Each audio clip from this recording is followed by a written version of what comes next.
HarperAudio presents Secret Sisters, a novel by Joy Callaway, performed by Alana Kerr Collins.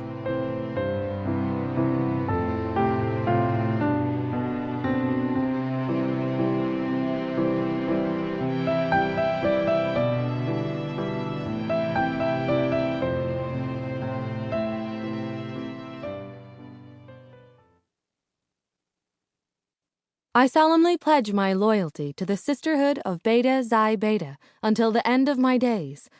I promise that above all else, my purpose will be to foster equality and intellect among women, for a chain of linked hands is mightier than the most menacing army. The Pledge of Beta Xi Beta. Chapter 1. I had always thought Christmas pudding a disappointing choice for a celebration. Most were either gummy or hard, and our elderly neighbors was the worst of all, yet Mother had always served it on Christmas Eve anyway. "Here's to us. We may not be rich, but we're rich in what matters." She'd said the same thing every year, whispering it in my ear as she handed me the white china saucer painted with holly leaves. Realizing I was holding my train ticket in my hand, a train ticket I wouldn't get to use, I set it down on the windowsill. I blinked back tears, grasping at unpleasant memories, the way the crunch of stale currants made my teeth hurt, the way my father had rolled his eyes the first time I'd cut a slice for my stepmother Vera, and my stepbrother Lucas, the year after Mother passed away.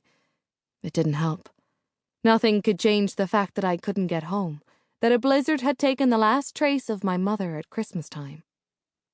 Pulling the lace-edged cuff of my wool nightgown into my palm, I stretched my hands out to the steam heater.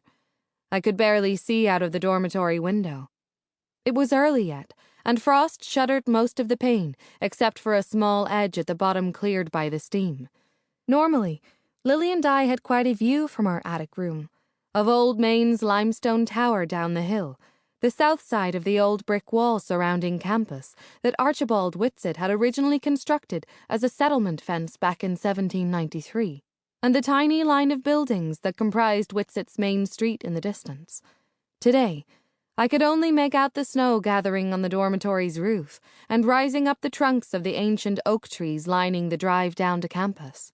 Even if the snow stopped, even if the trains were still running, I would never be able to procure a coach to the station in this weather. I turned around, my gaze falling on the small leather trunk I'd packed the night before, and then on the cherry armoire I shared with Lily.